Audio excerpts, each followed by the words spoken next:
en lo que hoy es Turquía, en una llanura aparentemente tranquila, existió una ciudad que no se parece a ninguna otra en la historia de la humanidad. Una ciudad sin calles. Una ciudad donde la gente caminaba por los tejados.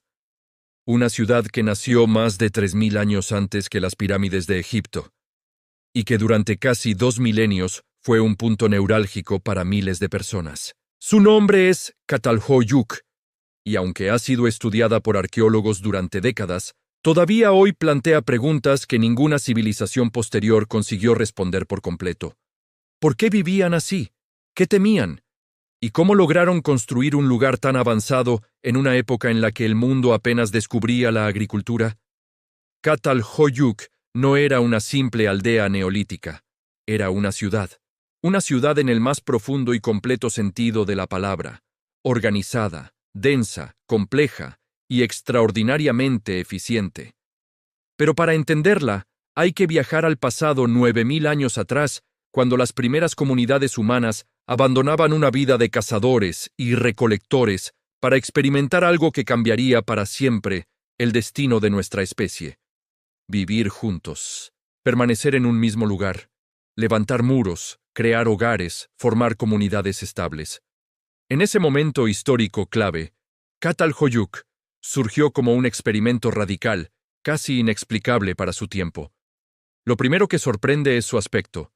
Desde arriba, Çatalhöyük parece un enorme bloque compacto, una colmena humana sin espacios vacíos. No hay calles, no hay plazas, no hay caminos entre las casas. Todos los edificios están pegados unos a otros, pared con pared, techo con techo. Las entradas no están en la planta baja, sino en los tejados. Imagínatelo. Para visitar a un vecino no bajabas a la calle, subías al techo, caminabas por encima de las casas y descendías por una abertura que llevaba directamente al interior. Y al parecer, funcionaba muy bien. Esta disposición evitaba la acumulación de suciedad entre edificios, facilitaba el control de acceso y minimizaba peligros externos. Pero también nos habla de un mundo en el que la vida ocurría principalmente dentro de las casas o sobre ellas. Un urbanismo que no se volvió a ver en ninguna otra civilización. Las casas de Çatalhöyük son casi idénticas entre sí, cuadradas o rectangulares, con un horno en un rincón, plataformas elevadas donde dormían y trabajaban, y paredes blancas decoradas con pinturas asombrosas. Algunas muestran figuras humanas, otras, animales poderosos como toros y leopardos. Y muchas representan escenas simbólicas, quizá rituales, quizá mitológicas.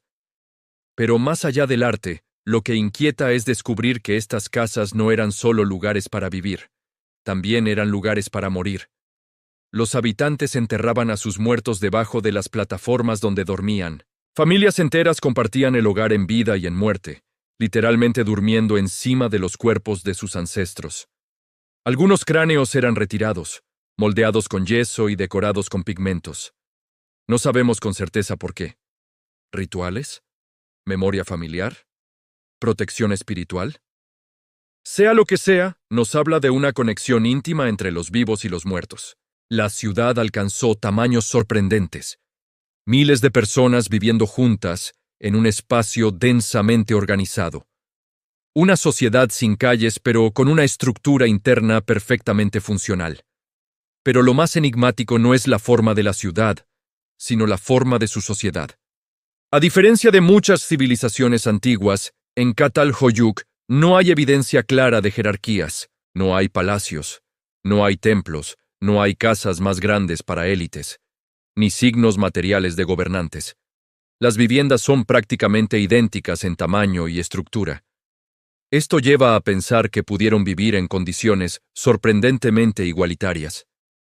Una de las pocas ciudades conocidas donde la desigualdad, al menos en términos arquitectónicos, no dejó su huella. Otro misterio es su economía. Çatalhöyük estaba ubicada en una región fértil, lo que permitió el desarrollo de la agricultura y la cría de animales. Sus habitantes cultivaban trigo, cebada, legumbres y recolectaban frutas, criaban ovejas y cabras y mantenían una relación especial con los toros salvajes, que parecen haber tenido un rol simbólico muy potente. Las pinturas de toros son recurrentes en las paredes, lo que sugiere que podían representar fuerza, fertilidad o protección espiritual. También era una comunidad altamente artesanal. Producían herramientas de obsidiana con una precisión increíble, tallaban figuras humanas, modelaban objetos rituales y fabricaban pigmentos que usaban para decorar sus hogares. El nivel de especialización laboral es notable para una época tan temprana. Pero Catalhoyuk no era una ciudad estática. Evolucionó, y con ella sus creencias y prácticas. A lo largo de los milenios, el arte mural cambió. Las figurillas femeninas se transformaron. El diseño de las casas se ajustó. Las tumbas bajo el suelo continuaron, pero los rituales se hicieron más complejos. Este dinamismo nos dice que la ciudad era un organismo vivo que respiraba, se adaptaba y cambiaba. Y eso plantea la gran pregunta: ¿por qué desapareció? Uno de los enigmas más importantes es su abandono.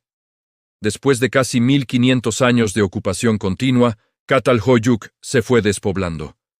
No de golpe, sino lentamente, como si algo estuviera cambiando gradualmente en la vida de sus habitantes. No hay señales de guerra, invasión o destrucción masiva. Tampoco de una catástrofe natural repentina. La explicación más aceptada apunta a cambios en la ecología local. La creciente densidad de población, el uso intensivo de la tierra, la deforestación y el agotamiento de recursos pudieron hacer la vida menos sostenible. Pero también es posible que cambios culturales, nuevas ideas o maneras de entender la vida comunitaria llevaran a sus habitantes a buscar otros entornos. Nadie lo sabe con certeza. A pesar de su aspecto homogéneo, la vida en Catalhoyuk era compleja. La decoración mural es una ventana al mundo simbólico de sus habitantes. Algunas muestran figuras humanas bailando, otras leopardos estilizados, otras escenas que parecen rituales o mitos. En muchos casos, la repetición de ciertos patrones sugiere que tenían un sistema de creencias estructurado, aunque no tenemos textos que lo expliquen. También hay evidencia de rituales relacionados con los muertos. Algunos cuerpos se enterraban, luego se desenterraban y se manipulaban, y más tarde se volvían a sepultar. Esta presencia constante de los muertos en la vida cotidiana indica que su visión de la muerte era profundamente social. Los ancestros seguían formando parte activa del hogar. La arquitectura misma también tiene simbolismo. Las casas estaban organizadas en torno a plataformas y hornos, espacios de calor y transformación. El fuego, omnipresente, no era solo para cocinar, era un elemento ritual. En algunos casos, los hogares se renovaban destruyendo partes de las paredes y reconstruyéndolas, como si la propia casa viviera ciclos de muerte y renacimiento. La repetición constante de ciertas formas arquitectónicas podría indicar que el espacio doméstico era también un espacio sagrado. Otro aspecto fascinante es la relación de Catalhoyuk con el paisaje que lo rodeaba. La ciudad se construyó sobre un montículo artificial, resultado de miles de años de construcción continua. Cada vez que una casa se deterioraba, se construía una nueva encima.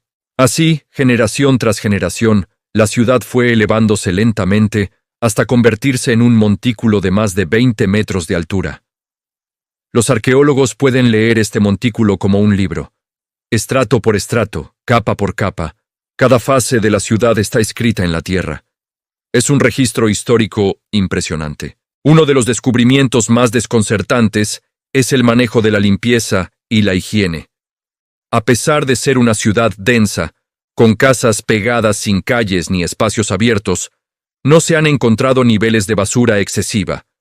Todo indica que gestionaban los desechos de manera ordenada. La vida era compacta, sí, pero controlada. Este nivel de orden social es sorprendente para un asentamiento de hace 9000 años. La obsesión moderna con Catalhoyuk radica en algo más profundo que su antigüedad. La verdad es que su diseño desafía nuestras ideas preconcebidas sobre cómo debieron evolucionar las ciudades. La mayoría de las civilizaciones urbanas posteriores tienen jerarquías claras, espacios públicos, templos prominentes, calles, plazas. Catalhoyuk no tiene nada de eso. Y aún así, funcionó durante milenios. Es una de las primeras pruebas de que la humanidad ha imaginado la organización social de formas mucho más diversas de lo que pensamos hoy. Y luego está la figura femenina. La idea popular habla de una diosa madre, pero la realidad es más compleja. En Catalhoyuk, las figurillas femeninas sí abundan, pero no siempre se muestran como figuras dominantes. Aparecen en contextos cotidianos, rituales y funerarios. El papel de la mujer en esta sociedad pudo haber sido central, pero no hay evidencia de un matriarcado puro. Sin embargo, la presencia constante de la figura femenina indica que su simbolismo era importante. Algunos creen que representaban fertilidad, protección o la continuidad de la vida. Pero la verdad es que no lo sabemos. Catalhoyuk nos obliga a aceptar que hay símbolos antiguos cuyo significado quizá nunca logremos descifrar. Todo esto nos lleva a la pregunta más inquietante de todas. ¿Cómo pudo surgir una ciudad tan avanzada tan temprano? Catalhoyuk aparece en un momento en el que la humanidad apenas empieza a dominar la agricultura. No existen otras ciudades que se le parezcan en ese periodo. ¿Fue un experimento social único? ¿Una respuesta local a necesidades específicas? ¿O parte de un conocimiento más amplio que se perdió con el tiempo? Catalhoyuk es la prueba de que la historia de la humanidad no es lineal. No evolucionamos de simple a complejo de forma predecible. Hubo momentos en los que civilizaciones enteras hicieron cosas que no volvieron a repetirse. Ciudades sin calles, sociedades aparentemente igualitarias, rituales que combinaban vida y muerte en un mismo espacio. Es como si la humanidad hubiera probado distintos modelos antes de establecer los patrones que hoy reconocemos como urbanos. Hoy Catalhoyuk es un lugar silencioso.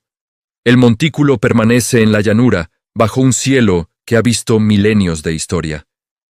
Pero si uno camina por sus restos, todavía se siente algo, una presencia, una memoria antigua que no se ha borrado del todo, y es que aquí, hace 9000 años, la humanidad estaba experimentando con su futuro. Estaba creando comunidad, ritual, arte, arquitectura, estaba inventando la vida urbana. Catalhoyuk no es solo una ciudad perdida, es una pregunta abierta, una prueba de que hubo sociedades que imaginaron el mundo de un modo completamente distinto al nuestro. Una invitación a reconsiderar lo que creemos saber sobre los inicios de la civilización. Y un recordatorio de que, incluso en los lugares más antiguos y silenciosos, el pasado sigue teniendo cosas que contarnos.